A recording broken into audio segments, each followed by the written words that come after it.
சுவைக்கு மட்டும் இல்லைங்க, வருமானத்துக்கும் பப்பாளி தான் சிறந்த பழமே. பப்பாளி விவசாயம் பண்ணி ஏக்கருக்கு 3 லட்சம் ரூபாய் சம்பாதிக்கிறாரு இங்க ஒருத்தர். எப்படின்னு தெரிஞ்சுக்க ஃப்ரீடம் ஆப்பை டவுன்லோட் பண்ணுங்க.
அண்ணா பல்கலைக்கழக மாணவி பாலியல் வன்கொடுமை தொடர்பான வழக்கு விறுவிறுப்பான கட்டத்தை நோக்கி நகர்ந்து கொண்டிருக்கிறது. ஒருபுறம் வழக்கு விசாரணை தீவிரமடைந்திருக்கக்கூடிய நிலையில் காவல்துறை அதிகாரிகளுடைய விசாரணையும் தீவிரமடைந்திருக்கிறது. அந்த வகையில் குற்றம் சாட்டப்பட்ட ஞானசேகரன் வீட்டில் 10க்கும் மேற்பட்ட அதிகாரிகள் தீவிர சோதனை நடத்தி வருகிறதாகவும், லேப்டாப் உள்ளிட்ட முக்கியமான ஆவணங்கள் பறிமுதல் செய்து தற்போது அதிகாரிகள் விசாரணை நடைபெற்று வருவதாகவும் தகவல்கள் வெளியாகி இருக்கிறது. இது தொடர்பான கள விவரங்களை வழங்க இணைகிறார் எமது செய்தியாளர் சாலமன். வணக்கம் சாலமன், தற்போது நீங்க ஞானசேகரன் வீட்டில் சோதனை நடைபெற்றக்கூடிய இடத்துல இருக்கீங்க. அங்க இருக்கக்கூடிய கள விவரங்களை பதிவு பண்ணுங்க. என்ன மாதிரியான ஆவணங்களை பறிமுதல் செய்து அதிகாரிகள் எடுத்து சென்றிருக்கிறாங்க, விவரங்கள் என்ன?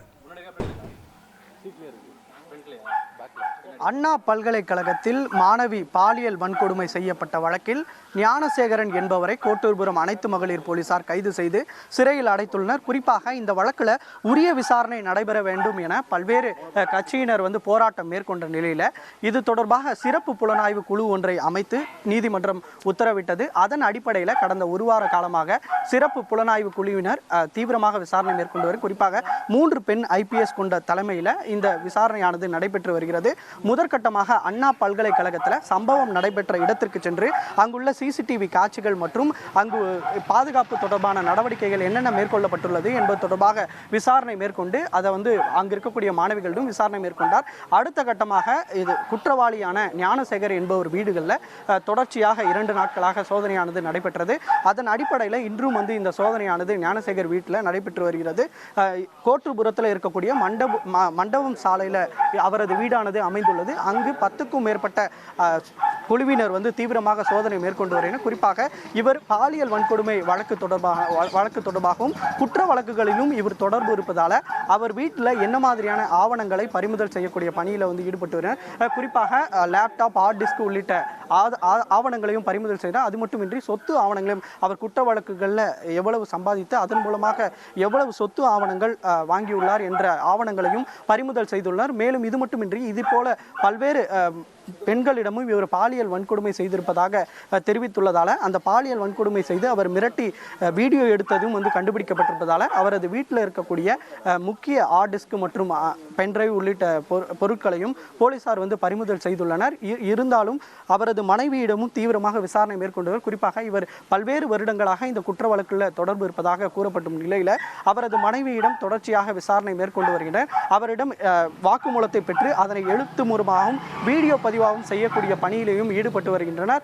மேலும் தொடர்ச்சியாக இங்கு இருக்கக்கூடிய போலீசார் தொடர்ச்சியாக ஈடுபட்டு வருகின்றனர். அது மட்டுமின்றி இவரது ஏற்கனவே 2 செல்போன்கள் இவர் பயன்படுத்தி இருப்பதால் அந்த 2 செல்போன்களையும் சைபர் ஆய்வகத்திற்கு அனுப்பப்பட்டிருப்பதால் அந்த சைபர் ஆய்வகத்தில் அனுப்பப்பட்டதில் இவர் பல்வேறு வீடியோக்கள், அதாவது இந்த கல்லூரி மாணவி உட்பட பல்வேறு மாணவிகளுக்கு இவர் பாலியல் வன்கொடுமை செய்திருப்பதும் அதை வீடியோவாக எடுத்திருப்பதும் தெரிய வந்ததால் அடுத்த கட்டமாக அதில் யாரெல்லாம் பாதிக்கப்பட்டிருக்கலாமோ அந்த மாணவியிடம் புகாரை பெறும் தேடும் நடவடிக்கையில் இந்த சிறப்பு புலனாய்வு குழுவினர் ஈடுபட்டு வருகின்றனர். தொடர்ச்சியாக இந்த விசாரணையானது அடுத்த கட்டத்தை நோக்கி நகர்கிறது. தொடர்ச்சியாக இவர்கள் விசாரணை மேற்கொண்டு அதில் எந்தெந்த மாணவிகள் இவரால் அதாவது ஞானசேகரனால் யார் யாரெல்லாம் பாதிக்கப்பட்டுள்ளார்களோ அவர்கள் முன்வந்து தங்களிடம் புகார் அளிக்கலாம் எனவும் தாங்கள் ரகசியத்தை காப்பதாகவும் சிறப்பு புலனாய்வு குழுவினர் தரப்பில் தெரிவிக்கப்பட்டுள்ளது. தொடர்ச்சியாக இந்த சோதனையானது நிகழ்த்தப்பட்டு வருகிறது. தற்போது அவரிடமிருந்து இந்த சொத்து ஆவணங்கள் பறிமுதல் செய்து அதனை பட்டியலிடக்கூடிய பணியிலையும் தற்போது ஈடுபட்டு வருகின்றனர். அதனை கணக்கிட்டு கொண்டு சென்று அதனை சைபர் ஆய்வகத்திற்கு அனுப்பி அதில் கிடைக்கக்கூடிய தகவல்களை வைத்து அடுத்த கட்ட விசாரணைக்கு நடத்த இருப்பதாகவும் சிறப்பு புலனாய்வு குழுவினர் தரப்பில் தெரிவிக்கப்பட்டுள்ளது. தொடர்ச்சியாக 5 மணி நேரத்திற்கும் மேலாக அவரது வீட்டில் இந்த சோதனையானது நிகழ்த்தப்பட்டு வருகிறது. அதனை கணக்கிடும் பணியும் சற்று நடைபெற்று வருவதாகவும் போலீசார் தரப்பில் ஒரு தகவலானது தெரிவிக்கப்பட்டுள்ளது. சென்னை அண்ணா பல்கலைக்கழக மாணவி பாலியல் வன்கொடுமை தொடர்பான வழக்கில் கைது செய்யப்பட்ட ஞானசேகரன் வீட்டில் தேசிய புலனாய்வுத்துறை அதிகாரிகள் தொடர்ந்து சோதனையில் ஈடுபட்டு வரக்கூடிய நிலையில் அடுத்த பரபரப்பை நோக்கியும் நகர்ந்து கொண்டிருக்கிறது இந்த வழக்கு. கள விவரங்களை எமது செய்தியாளர் சாலமன் வழங்க நாம் பார்த்தோம்.